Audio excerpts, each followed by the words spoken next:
My own daughter looked at me with pity as she pushed the papers across the dining room table.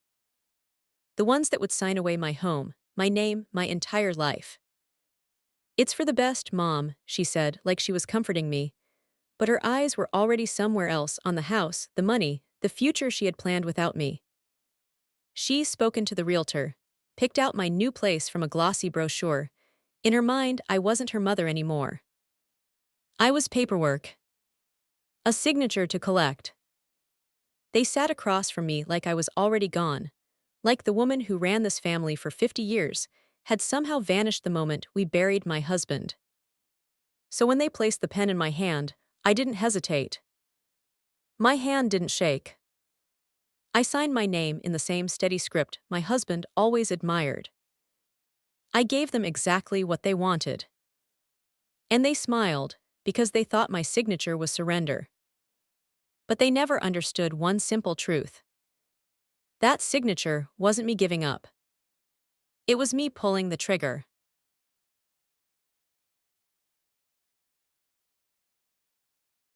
My own daughter looked at me with pity as she pushed the papers across the dining room table.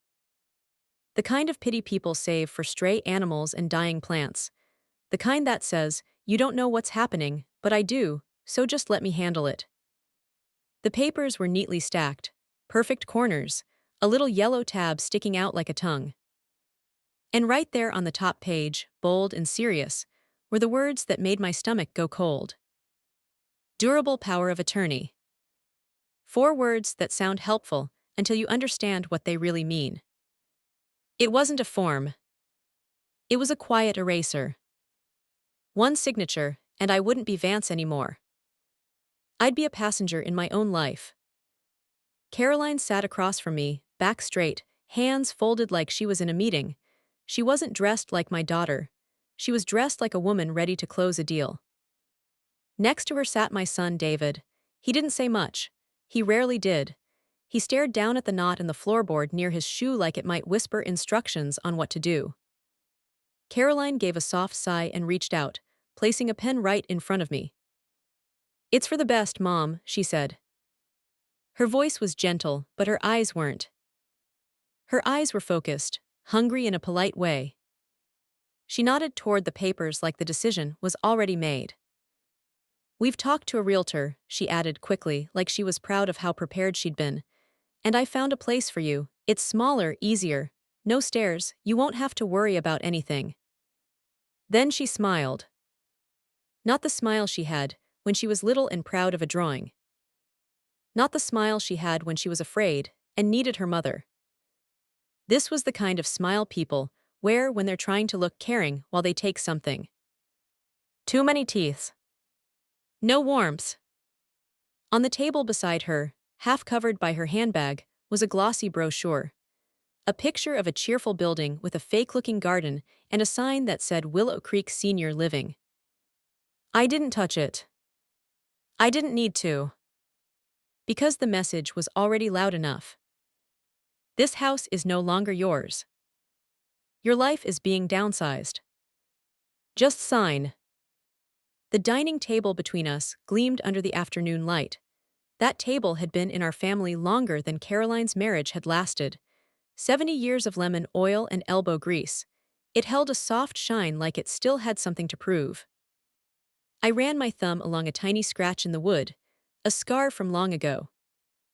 Leo, my grandson, was 6 when he made it. He'd driven a toy soldier across the table like it was a battlefield and left a small gouge behind. I could still hear Arthur laughing that day. Arthur. My husband. My partner. My anchor. 3 months ago, we buried him.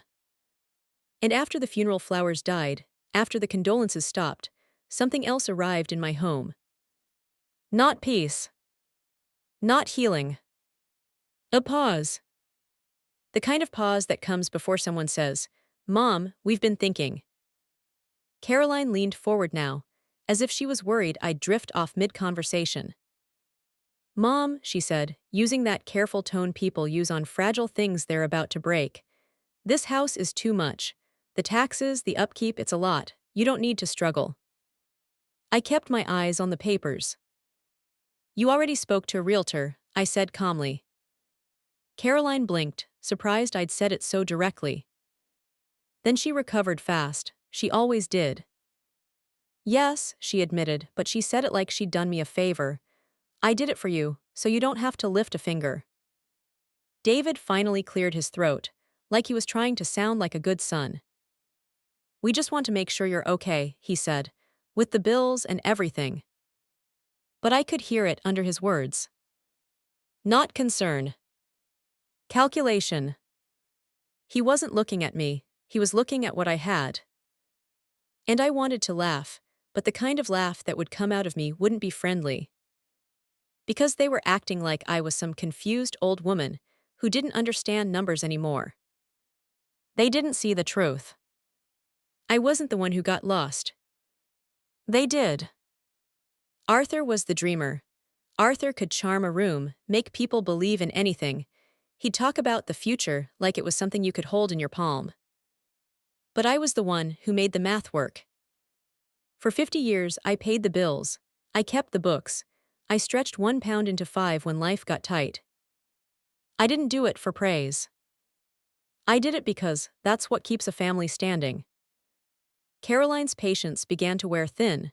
She tapped the top page with one manicured finger, drumming a silent demand. We don't have all day, she said, laughing lightly like it was a joke. The market waits for no one. Then she leaned in closer, lowering her voice like she was about to say something loving. But it wasn't love. It was the verdict.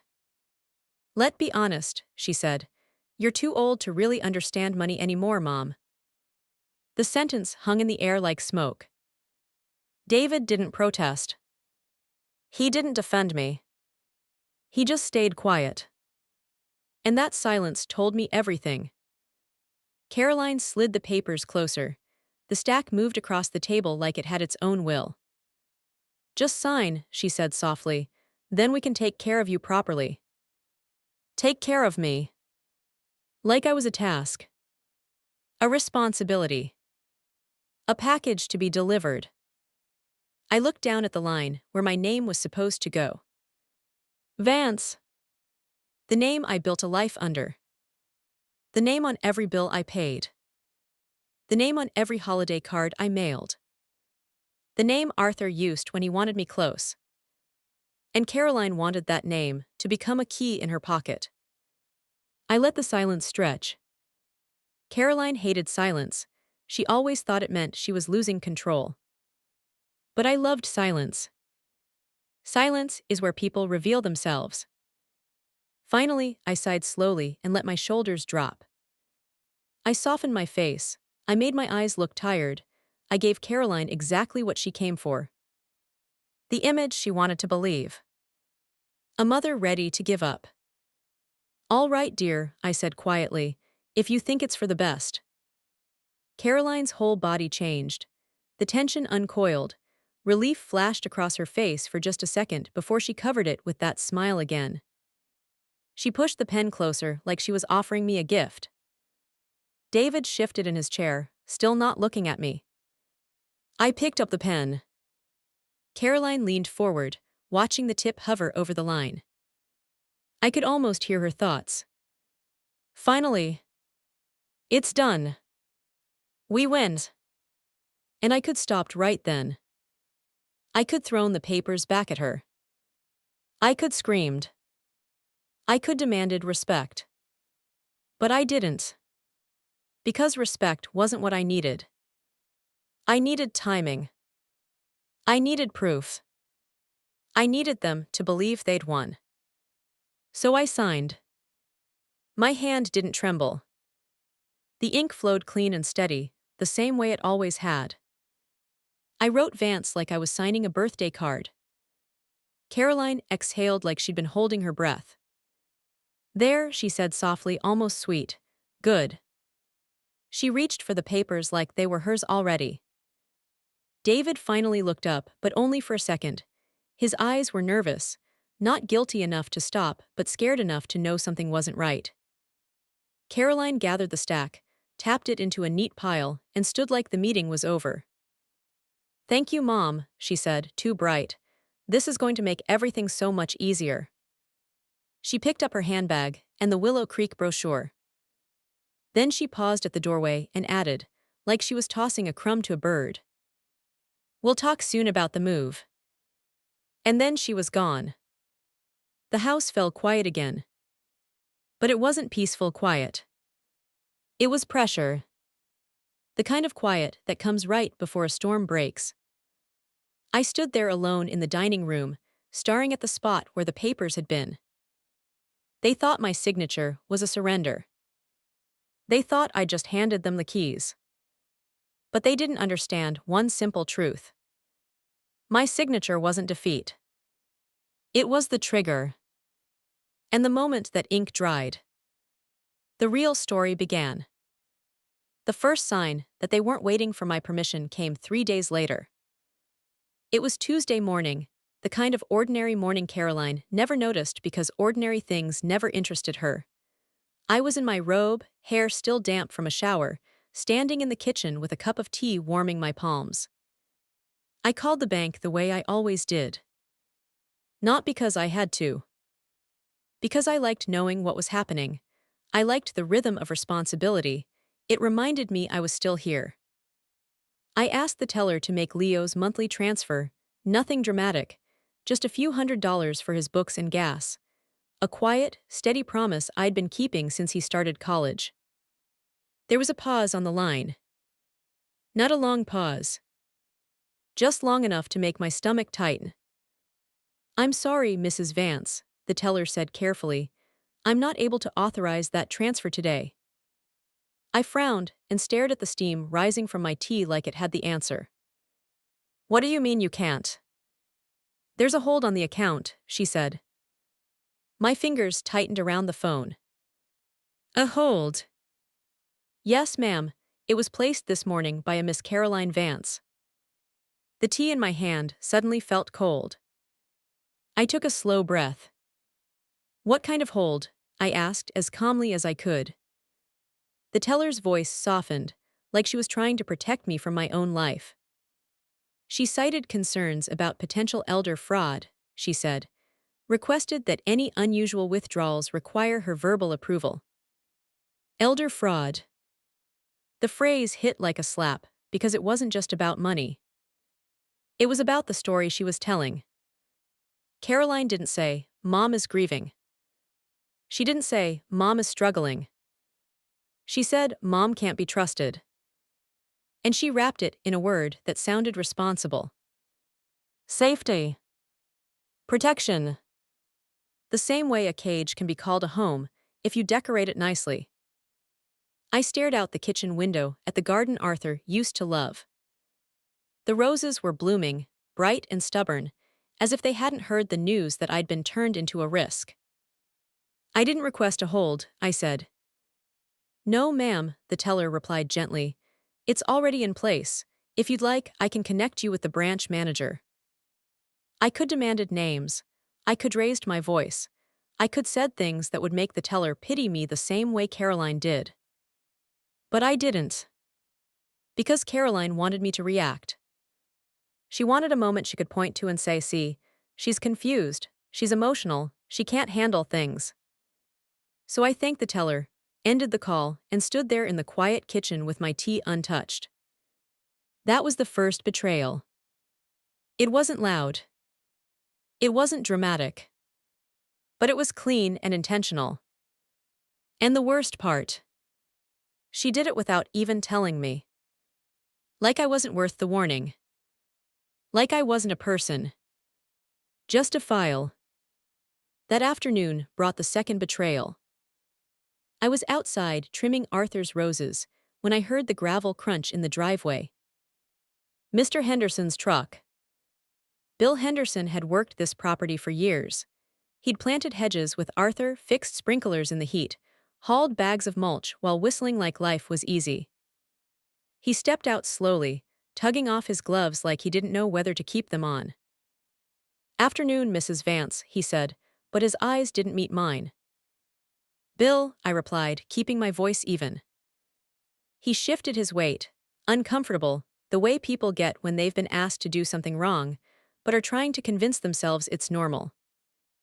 I got a call this morning, he said. I kept snipping. From David, Bill continued. My shears paused midair. He cleared his throat. He asked me to send all future invoices directly to him.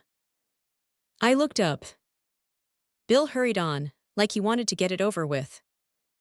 Said you've been having some memory trouble. There it was again. Memory trouble. They weren't just taking control of my money. They were taking control of my reputation. My narrative. My identity. They were planting the idea in people's minds that I was fatting. Confused. Easy to override. And once that story spreads, it sticks. Because society likes a simple story. Old woman forgets. Children step in. Problem solved. Bill's hand lifted, hovering like he wanted to pat my arm. He didn't, but the intention stung anyway. I smiled at him, small and calm. Thank you for telling me, I said. His eyes flicked up, surprised. You'll keep sending invoices to me, I added, just like you always have. Relief softened his face. He nodded quickly. Of course, Mrs. Vance. He climbed back into his truck and drove away, leaving the smell of dirt and gasoline behind him. I stood in the garden for a long moment after he left. The roses swayed gently in the breeze, like they didn't understand human cruelty. My hand still held the shears. Cold metal. Sharp edges. And for the first time, I realized something that made my skin prickle. Caroline wasn't just trying to manage me. She was building a case. A trail. A story that could be repeated later in a court or a hospital hallway.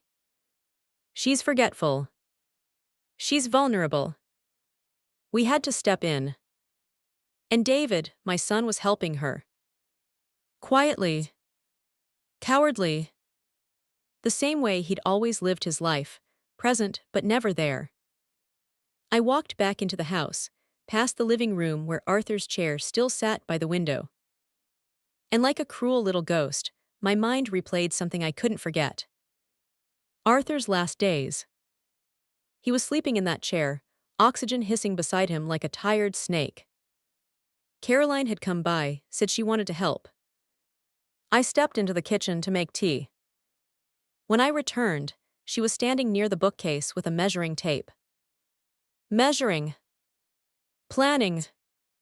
Her eyes scanning the wall as if she already owned it. She flinched when she saw me. Oh, Mom, she said too brightly. I was just thinking this room gets such great light. When you eventually downsize, I had a few ideas.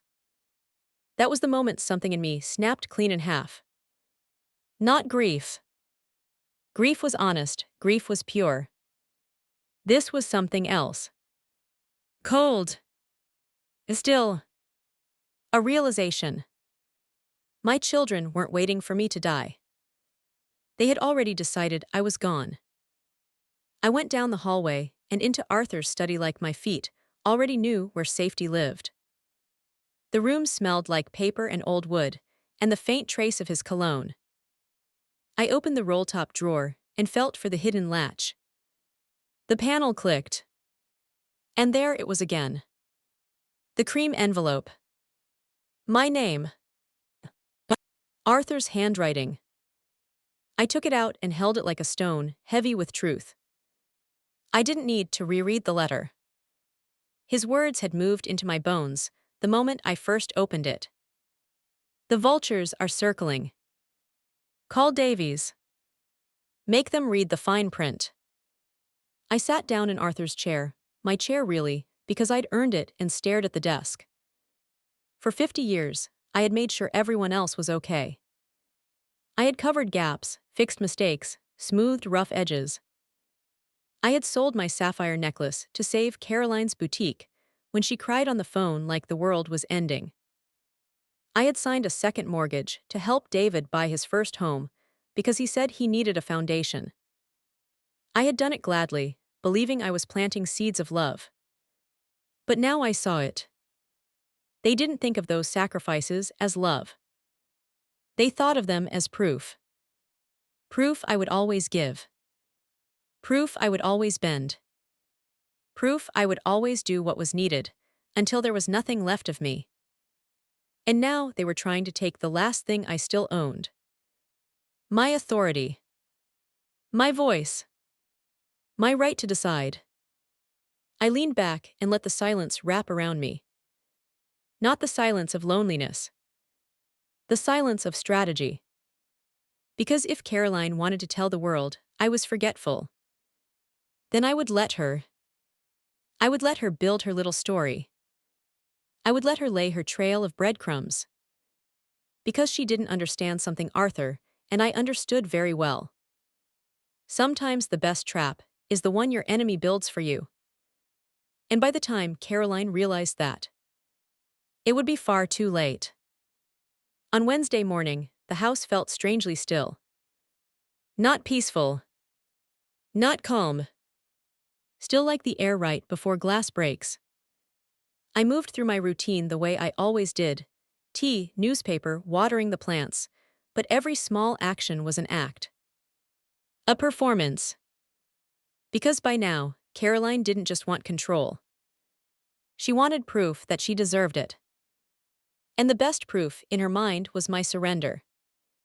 So I gave her surrender. I wore it like a soft cardigan. I spoke slower on the phone. I sighed more than I needed to. I let my shoulders droop. I let my eyes look tired. It was almost funny how quickly she believed it. Caroline had never been good at seeing people. She saw outcomes. She saw opportunities. She saw what she could take and what she could sell. And she saw me as an old woman with a pen. That afternoon, Leo called. His voice was careful, like he wasn't sure if the walls were listening. "Grandma," he said, "are you okay?" "I'm fine," I told him. And I meant it. Because the truth was, I hadn't felt this awake in months. Leo hesitated. I heard Mom talking again," he said. "She's excited, like she already won." I kept my voice gentle. "Thank you for telling me," I said. He exhaled, relief slipping out. I don't want you to get hurt," he whispered. My throat tightened, but I didn't let it show. "I won't," I promised. After we hung up, I stood by the living room window for a moment and watched the oak tree sway in the breeze. Arthur and I planted it when the children were young. Back then, the tree was a thin little thing, almost fragile. Arthur said, "One day it'll be taller than the house." I had laughed and said, "Only if we take care of it." And we did. We watered it through droughts. We protected it from storms. We trimmed dead branches away when they threatened the healthy growth. Now it stood tall and steady. And I realized something that made me smile for the first time in a long time. This whole situation was just another dead branch. And it was time to cut it clean. At exactly 3:00, I drove into the city. I didn't feel like a widow running errands. I felt like a woman going to court. Not a courtroom with judges and cameras. A quieter court. The one where life's real decisions are made behind closed doors. Davy's office was still in that converted bank building downtown. The kind of place with thick doors, dark wood, and air that smells like old paper and seriousness. When I walked in, the receptionist didn't ask who I was. She recognized me. That alone told me Davies had been expecting this moment for a long time. "Mrs. Vance," she said softly, "he'll see you now." Davies' office was cool and still, like it didn't belong to time. He sat behind his desk, silver hair neat, glasses resting low on his nose. He didn't stand up. He didn't offer sympathy. Davies wasn't that kind of man. He offered something better. Clarity. He gestured toward the leather chair across from him. Sit, he said simply. I sat. He studied my face like he was checking for cracks. Then he nodded once. They're moving faster than we thought, he said. I didn't blink.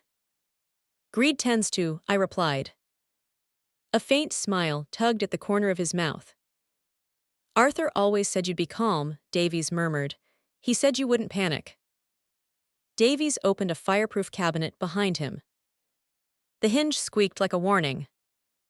Inside were thick folders, lined up like soldiers. He pulled one out and placed it on the desk.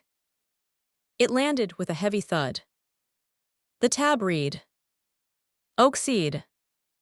Even seeing those words felt strange.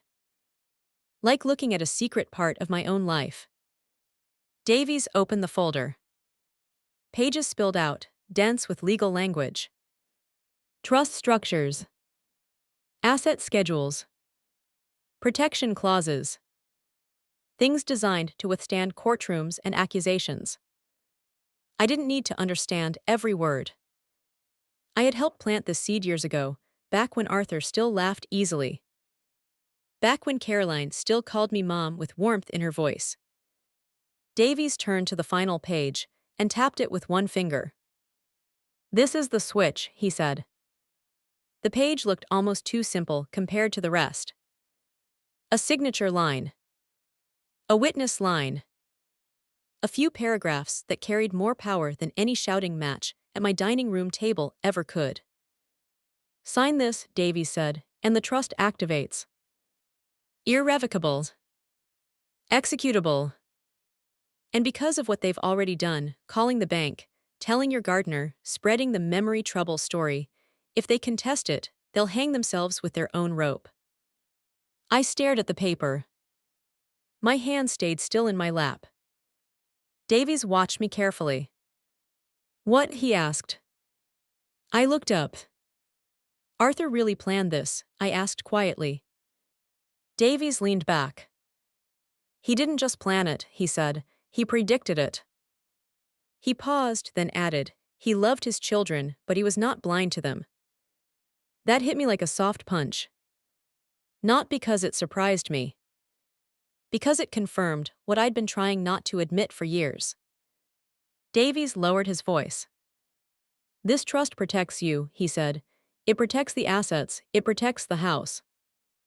But it also does something else. He slid another document out from beneath the stack. A thinner page. A simple title. This, he said, is your decoy. I raised an eyebrow. Davies' eyes sharpened, the way they do when a man enjoys strategy. A memorandum of familial intent, he said. Sounds official, sounds emotional, says absolutely nothing.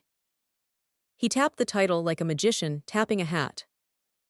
Your daughter will see the heading and stop reading. She won't question it. She already thinks she's won. I felt something warm and fierce bloom in my chest. Not cruelty. Not hate. Justice. Because Caroline had been playing a game her whole life. And she believed she was the person in the room. Davies leaned forward. Tomorrow, he said, she'll bring you the real papers, power of attorney, property transfer, account authority.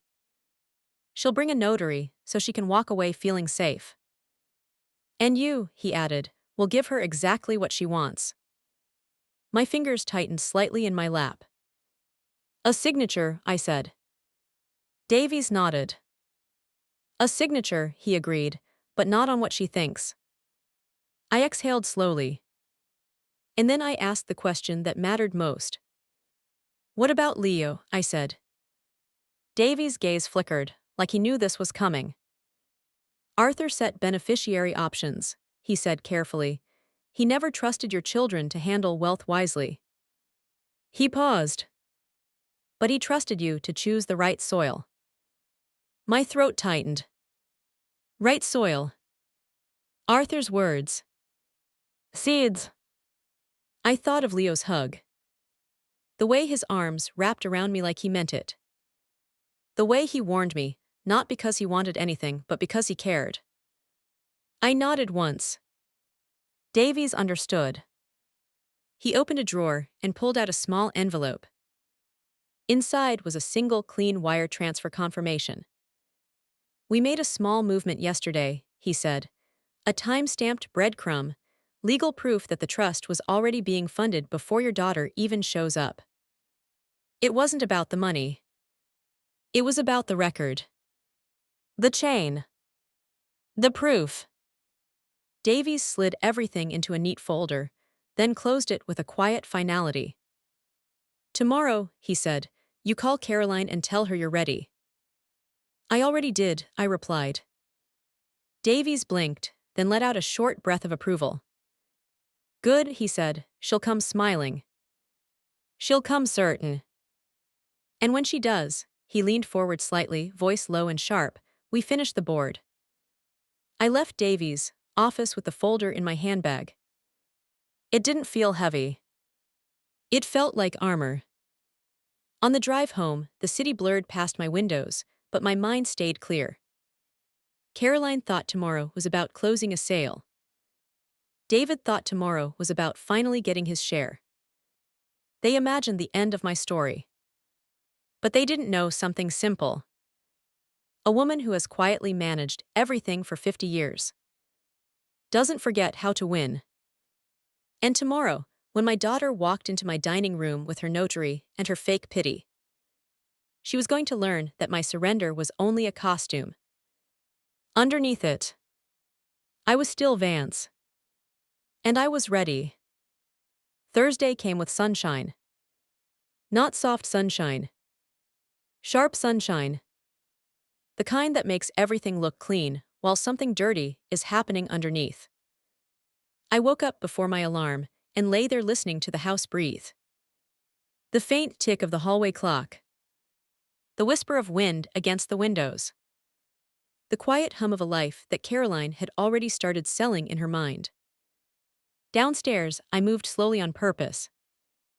I made tea in the old porcelain cup, with faded violets around the rim. I watered the plants. I wiped a smudge off the kitchen counter that wasn't even noticeable. Not because it mattered. Because calm is a weapon when other people expect panic. At noon, Caroline called.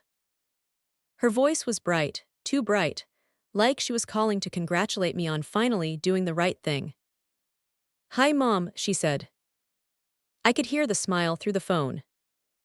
Just checking in before today, I'm so glad we're wrapping this up. It'll be a relief for you. A relief. As if my life was a burden that needed to be carried off. I let out a small sound like I was tired.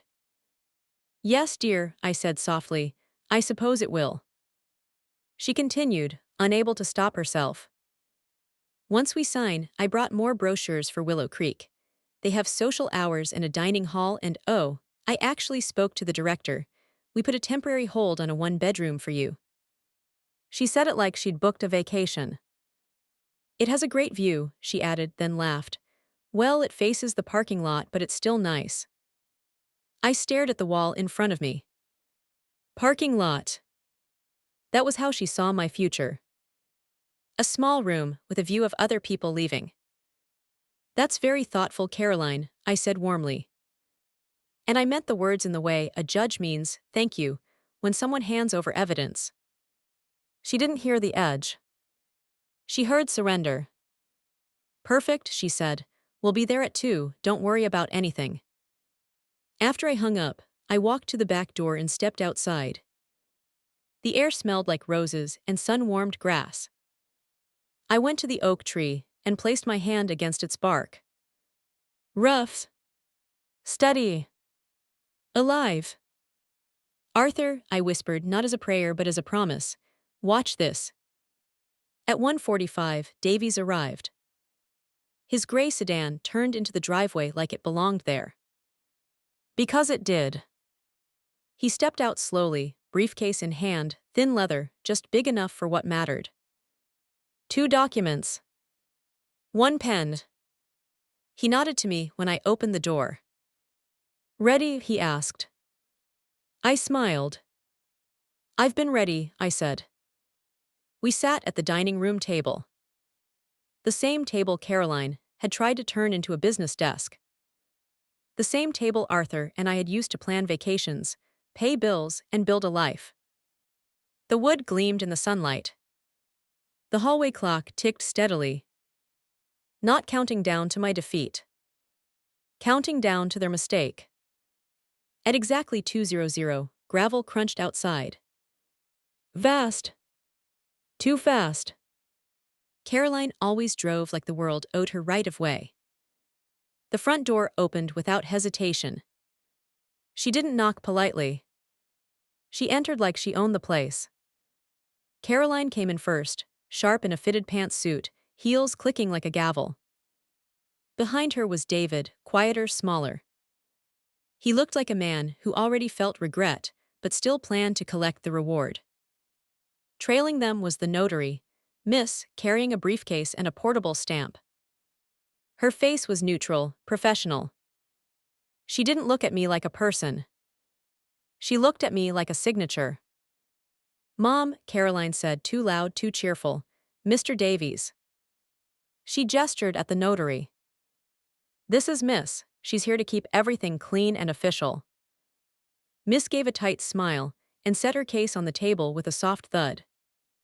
Caroline didn't sit in a normal chair. She sat at the head of the table. Arthur's chair. No pause, no respect, no hesitation. David sat beside her. Eyes down. Hands folded. As if he could disappear into politeness. Caroline placed Willow Creek brochures on the table again, fanning them out like they were party decorations. Then she pulled out the power of attorney papers and slid them toward me. The same stack. The same eraser. No need to draw this out, she said sweetly. I know this is hard for you, Mom, so we'll keep it quick. She turned to Davies with fake confidence. You've explained everything to her, right? This is routine, nothing complicated. Davies' voice was gentle, old, harmless. I'm only here to ensure wishes are respected, he said quietly. It's a promise I made to Arthur. Caroline laughed sharply. Arthur's promises, she muttered, like his memory was something annoying she'd been forced to carry. Then she tapped the papers with one manicured finger. Okay, Mom, she said softly, leaning in like she was guiding a child. Time to sign. I looked down at the paper. My name line sat there like a trap. Caroline's eyes fixed on my hand. David held his breath without realizing it. Miss opened her notary book, ready. I reached for the pen. My hand trembled a little. Not fear. Adrenaline. Then Davies cleared his throat. Loud, dry. Caroline snapped her head toward him, irritated. What now? Davies frowned like he was confused. Before she signs, he said slowly, I believe I misplaced a small memo. Caroline's face tightened. A memo, she scoffed. Something minor, Davies continued, calm as ever. About the garden, Arthur was particular about those azaleas. Caroline let out an exaggerated sigh. Garden maintenance, seriously. Davies opened his folder and shuffled papers slowly, deliberately, as if he was struggling. Then, smoothly, he placed a single sheet of paper on top of the power of attorney. He lined it up perfectly, so it looked like one document. He set his fountain pen beside it like it belonged. There we go, he said, all in order. Caroline didn't even glance. She was too busy tasting victory. I picked up the pen. The room narrowed. I saw Caroline's smile sharp and smug. I saw David's guilt, quiet and useless. I thought of Arthur's letter. I thought of Leo's hug. I thought of the oak tree outside. And then I signed. Vance! Caroline's reaction was instant. She lunged forward, snatching the page like it might escape. She didn't read it. Of course she didn't. She held it up like a trophy and handed it to the notary. "Witness that, please." Miss glanced at the signature and signed. Then she pressed her stamp down with a metallic click. "Official. Final." Caroline grinned at David like she'd just won a kingdom. "It's done," she said, breathy with satisfaction. And that's when Davies spoke again. His voice was different now. No more soft. No more harmless. "You might want to read what she actually signed." Caroline froze. Her smile faltered. "What?" she snapped. "That's the power of attorney." Davies leaned back. "Read it again," he said calmly. Caroline looked down. Really looked. Her eyes scanned the title. Her face drained of color. Her lips moved silently. Then she whispered, barely audible. "What is this?" Davies answered like a judge reading a verdict. "That is the Oak Seed Irrevocable Trust Final Declaration." Caroline's head jerked up. Davies continued study. "A portfolio currently valued at just over $9 million. David made a choking sound. His mouth opened, but no words came out. Caroline turned pale, not angry, not shocked, blank, like she'd fallen out of her own story. Davies didn't stop.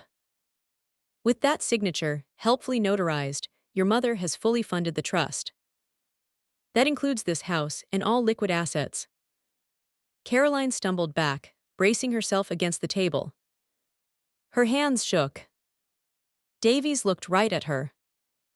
"And per the terms and Arthur established, the sole beneficiary is her grandson, Leo Vance." Silence slammed into the room. Caroline stared at me like I was a stranger wearing my face. Then the rage came.